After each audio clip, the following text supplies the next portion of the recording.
இங்கே காணப்படுவது சந்தேகத்துக்கு இடமற்ற ரகசியமான மனித புதைகுழியாக அறிவிக்க வேண்டும் என்ற கோரிக்கையின் பேரில் நீதிமன்றத்திற்கு அது தொடர்பான முன்மொழிவை முன்வைத்து அதன் அடிப்படையில் சர்வதேச சட்டங்களுக்கு அமைய ஒன்றுக்கும் மேற்பட்ட மனித எலும்புகள் காணப்படுமாக இருந்தால் இது மனித புதைகுழியாக அறிவிப்பு செய்யப்பட்டது.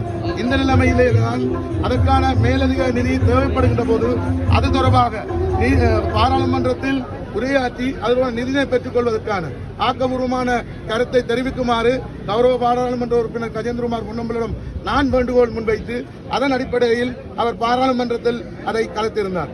அதன் ஆரம்ப கட்ட உரையும் பாராளுமன்றத்தில் அவ்வாறே இருந்தது.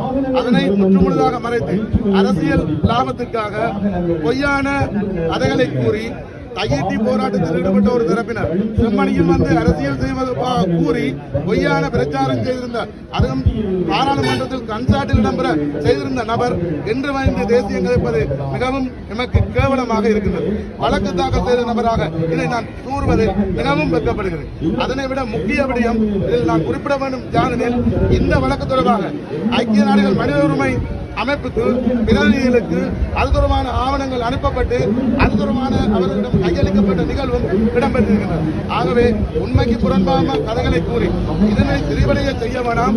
இந்த மனித புதவி தொடர்பாக எந்த ஒரு நபரும் அரசியல் சாயம் பூத்த வேண்டாம், அரசியல் ரீதியாக உரிமை கோர வேண்டாம். இது தமிழினத்தின் விடுதலைக்கான ஒரு மைல்கல்லாக இருக்கு. தமிழர்கள் என்ற ஒரே காரணத்துக்காக 3 மாத குழந்தை ஆடை களையப்பட்டு படுகொலை செய்யப்பட்டிருக்கின்றார். இங்கே சித்திரவதைப்படுத்தப்பட்டு படுகொலை இடம்பெற்றிருக்கின்றது என்பது நான் மட்டுமல்ல, கண்ணால் கண்ட நான் மட்டுமல்ல, அதனை விட மன்றுக்கும் மதுரமான ஆவணங்கள் ஒப்படைக்கப்பட்டிருக்கின்றன.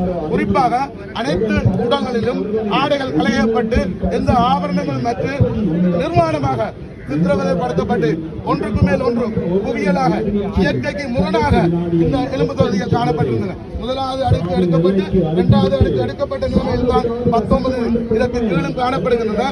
புதிய ஒரு மனித புதைகுழி காணப்படுவதாக ராஜ் சோமதேவா அவர்கள் அடையாளப்படுத்தப்பட்டிருக்கிறார். ஆனால் இதைவிட இன்னும் அதிகமான மனித புதைகுழிகள் கிடப்பதாக நான் ஊகிக்கிறேன். அதுமான ஆவணங்களை திரட்டுகின்றேன். நிச்சயமாக அங்கே 600க்கும் மேற்பட்ட மனிதர்களுடைய மனித புதைகுழிகள் காணப்படுகின்றன. அதற்கான சான்று நான் அல்ல, கிருஷ்ணாந்தனுடைய படுகொலையுடன் 98ஆம் ஆண்டு ஜூலை மாதம் நீதிமன்றத்திலே இதனுடைய பிரதான குற்றவாளி தூக்கு தண்டனை வழங்கப்பட்டு அவருக்கு இறுதி தீர்ப்பு வழங்கி இறுதியாக மன்றில் நீங்கள் என்ன கூற போறீர்கள் அவர் கேட்கின்ற போது அவர் இலங்கை அரசாங்கம் தன்னை காப்பாற்றும் என்று நினைத்திருந்த நிலைமையில் தனக்கு அதிகாரிகள் தன்னை காப்பாற்றுவார்கள் என்று நினைத்திருந்த நிலைமையில் அவர்கள் கைவிட்ட நிலைமையில் அவர் பாயத்திலிருந்து உண்மையை கூற தயாராக வருகிறார். அந்த நிலைமையில் அவர் கூறுகிறார் 20 ராணுவ அதிகாரிகள் இதுடன் தொடர்பட்டு இருப்பதாகவும் 400க்கும் மேற்பட்ட மனித புதைகுழிகள் இங்கே காணப்படுவதாகவும் தன்னுடைய வாக்குமூலத்தில் குறிப்பிட்டிருக்கிறார். இதனை விட இங்கே இருக்கின்ற மக்கள் அனைவரும் சாட்சியமாக பெற தயாராக இருக்கின்றார்கள். ஆனால் இலங்கை அரசாங்கமோ உள்ளக ரீதியானதோ இல்லை இலங்கை ராணுவத்தின் தலைவரிடம் கூடியதான தங்களுடைய உயிர்களுக்கு எந்த காலத்திலும் அபாயம் ஏற்படலாம். நானும் இது தொடர்பான சாட்சியங்களும் எதிர்காலத்தில் மனித புதைகுழிகளில் எலும்புகளாக மாறலாம்.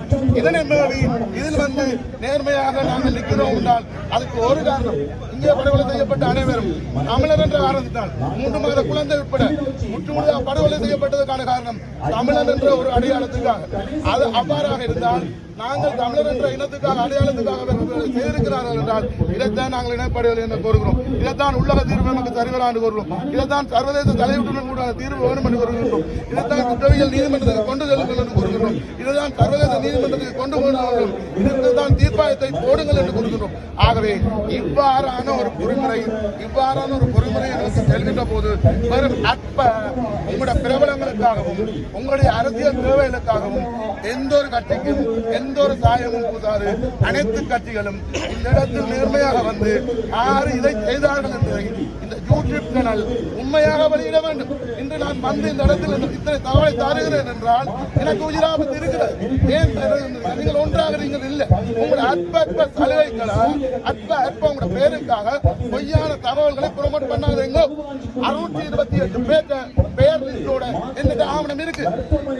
முன்னாள் அனுராக் திசாநாயக்கனுடைய நீதி அமைச்சர் சில வாரங்களுக்கு முதல் ஒரு கருத்தை சொல்லியிருந்தார். இங்கே புதைகுழிகள் தொடர்பாக வதந்தியான கதைகள் இடம்பெறுகின்றது. அந்த வதந்தியான கதையை உடைப்பதற்காக என்னிடம் ஒரு ஆவணம் இருக்கிறது. அதாவது சாவச்சேரி பிரதேச இலங்கை அரசாங்கத்தின் நிர்வாக கட்டமைப்பில் இருக்கின்ற சாவச்சேரி பிரதேச செயலகத்தினால் 97ஆம் ஆண்டு கைதடி பகுதியில் 24 பொதுமக்கள் ஆமையினுடைய சுற்றுவளைப்பில் கைது செய்யப்பட்டு காணாமல் ஆக்கப்பட்டிருக்கின்றார் என்ற உண்மையான தகவல் வதந்தி அல்ல, பிரதேச செயலகத்தினால் உறுதிப்படுத்தப்பட்டு வழங்கப்படுகின்ற ஆவணம் இருக்கின்றது. ஆகவே இது வதந்தி அல்ல, இது பொய்யான கருத்து அல்ல, இது அரசியல் சாயம் அல்ல. இனத்திற்கான விடுதலைக்காக அந்த அமைப்பு ஒன்று கூடி இருக்கின்றார்கள் என்றால் அவர்களுக்கு பூரண ஒத்துழைப்பை கொடுத்து 3 நாட்களும் நான் இதில் நின்றதுக்கான ஒரு காரணம், அந்த இளைஞனுடைய போராட்டம் வெல்ல வேண்டும். அது வெல்லுமாக இருந்தால் அது இன விடுதலை நோக்கி கொண்டுதல், அதற்காக மட்டும் கொண்டுதல். இங்கே வந்து உங்கள் அரசியல் நாடகங்களை நடத்துவதாம் என அனைத்து தரப்பிலும் மன்றாட்டமாக எதிர்கால மனித உலகிற்கு போக முடியும் என உறுதியுடன் இருக்கின்ற நான் உங்களுக்கு முன்னால் பார்க்க முயன்றிருக்கிறேன். கீழ்த்தரமான அரசியல் ஆறு செய்தாலும் காலம் அதற்கு தண்டனை கொடுக்கும். நன்றி, வணக்கம். தமிழன் அகற்றி